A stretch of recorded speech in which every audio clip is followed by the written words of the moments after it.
we are stretching you into some different ways of looking at things, because unless you are willing to accept that you are a vibrational being who lives in a vibrational universe, then you cannot begin to understand how things are happening in the way they are to you or to anyone else.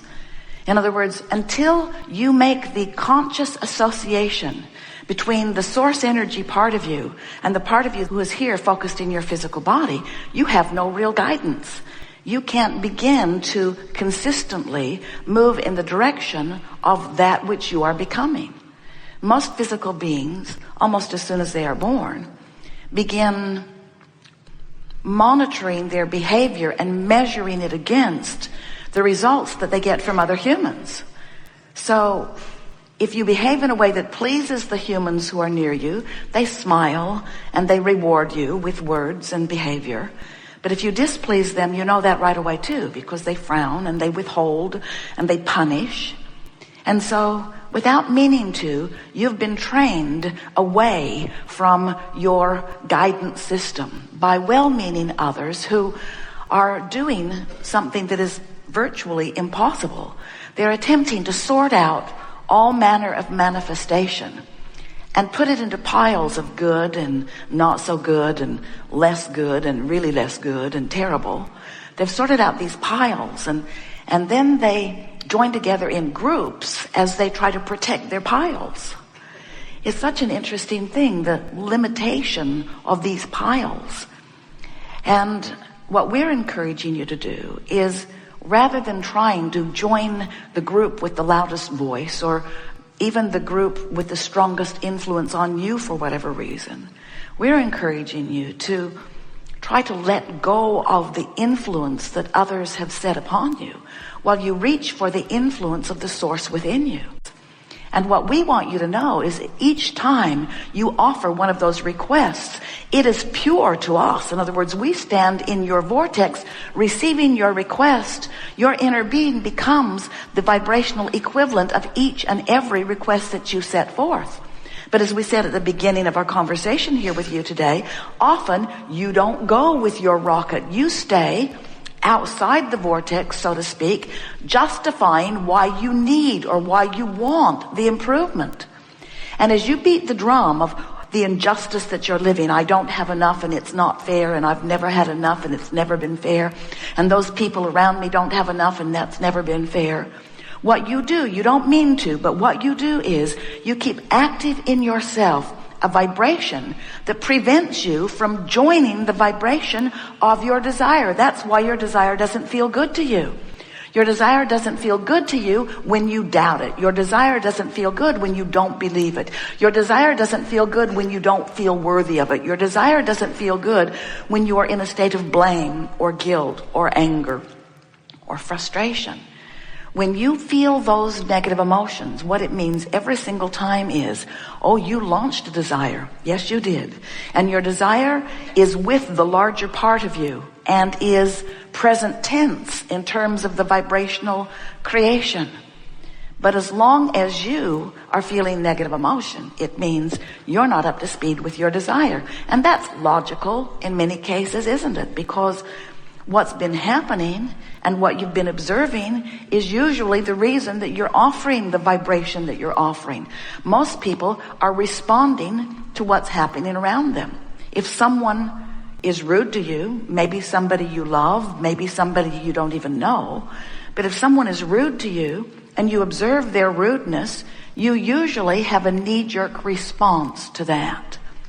And if you keep it up, you're going to develop a pattern of believing that people are rude, or of believing that you are inferior in some way and attracting it. In other words, you're going to get a complex if you keep focusing upon things that keep happening and keep them active in your vibration.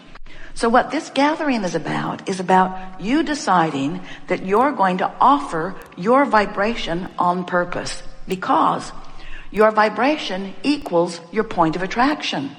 The law of attraction, which is the powerful law that manages this universe and everything that exists, it is a law that responds to vibrational frequencies.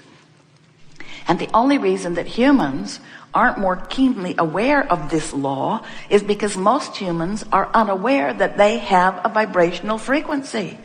They're not putting it together. They're not noticing that their emotions are the key to their alignment or resistance to the vibration of who they are. But once you begin to accept or even consider the idea that you are source energy, a part of which has come forth into this body, and that the larger part of you still remains non-physically focused, still offering this powerful vibration, and that when you, in your physical body, launch a rocket of desire, that your inner being becomes immediately the vibrational equivalent of that new expanded beingness, and that then your relationship in your physical body to this new expansion has shifted a little bit. In other words, you really owe it to yourself to keep up with your own expansion. And when you do, oh, life is so good. You get an idea and it feels foreign at first, but then you ponder it and you consider it and you make it more familiar. You practice it, you visualize it, you bring yourself little by little into alignment with it. And when you do, when there's no resistance offered within you, when the vibration between what you want and what you're thinking here and now are the same vibration, it manifests all over the place for you. In other words, you just can't keep from manifesting what you believe. What you believe and what you expect are manifesting all around you as evidence of what you believe and what you expect. But humans don't tell the story that way usually. They don't say, I get what I think about. They say, I get stuff and some of it I like and some of it I don't like, but I can't figure out what's the common denominator. I think that I am living a karmic response to past lives. It must be something like that. No, I know what it is.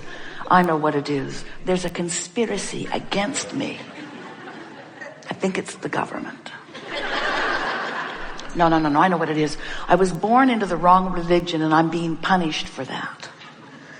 You come up with really screwy things. Or you say, it's my employer's fault. That's a big one. Oh, here's the biggest one of all. It's my mother's fault. I'm certain that we got off on the wrong foot. If she had been wiser, things would have gone better for me. And what we're wanting you to realize is you learned a lot of vibrational patterns from a lot of different places.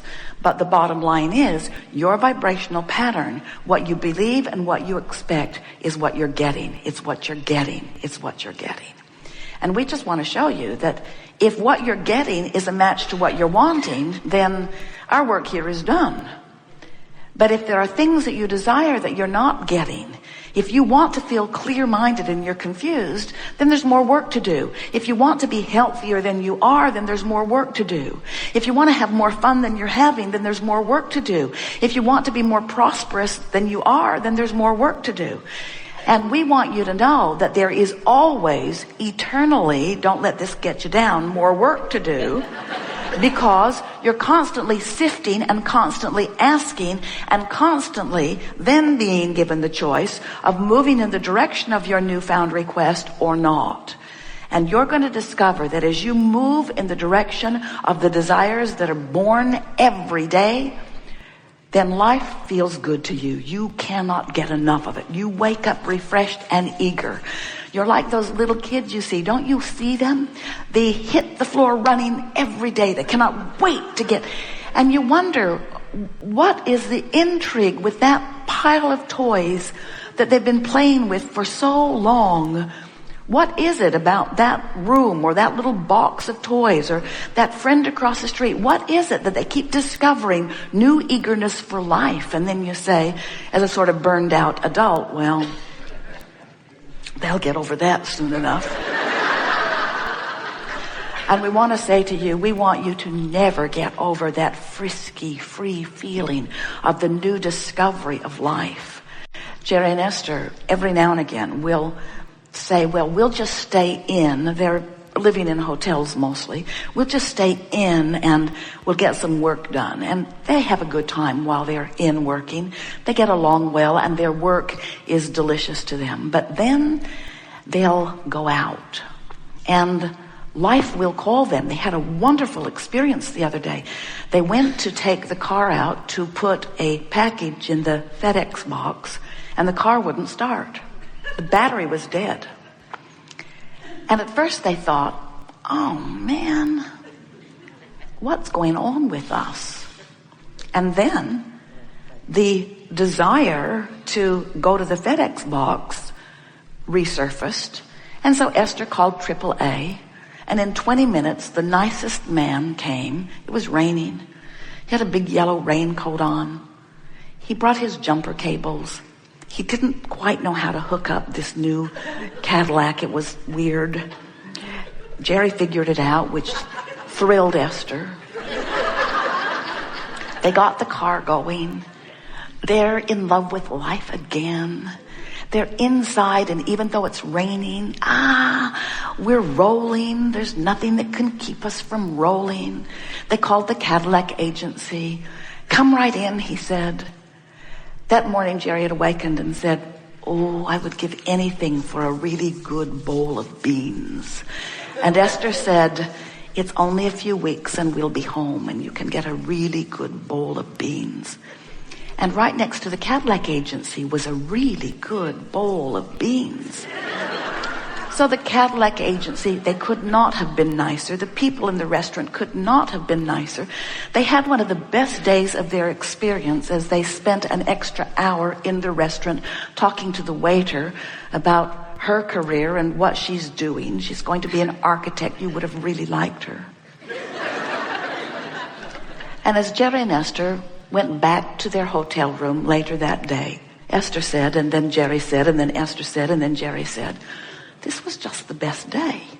This was just the best day, where a problem presented itself, the solution did too. A question presented itself, an answer did too. And in the process, we got to play with all of these new people that we never would have been able to play with before. They were so high on life, so full of fun. In other words, we want to say to you that your alignment with Source happens in the oddest sorts of ways.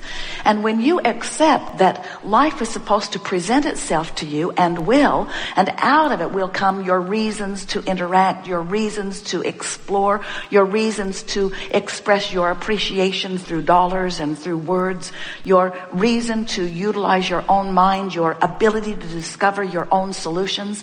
In other words, what is life if it is not a constant unfolding? As we speak to you about this day, and we know you have days like this, and you know what we're talking about, where unexpected, wonderful things turn up in all kinds of unexpected and wonderful places.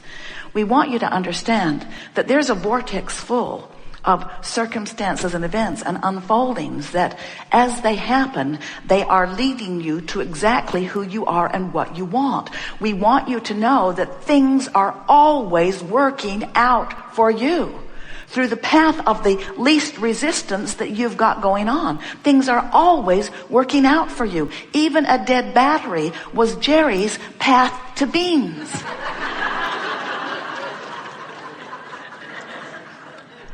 Things are always working out for you. It was Jerry and Esther's path to the inspiring of a young woman who moved from Texas all the way to New York, didn't like it, moved back to Philadelphia, just looking, just trying to find her place, just trying to discover who she is. Who knew she would discover who she is while Jerry's discovering beans? You see what we're getting at? In other words, cooperative components being gathered together in a dance that is full of fun and adventure. That's what you're all about. We just want you to know that if you will stand in a place of knowing that things are always working out for you, things are always working out for you, and you begin to look for the evidence of them working out rather than for the evidence of them not working out, as you accept everything that comes to you as part of the path to lead you right to the vortex and the culmination of so many things that you've put there, what you begin to discover is how fun it is to wake up every morning and dive into the dynamics of your personal experience.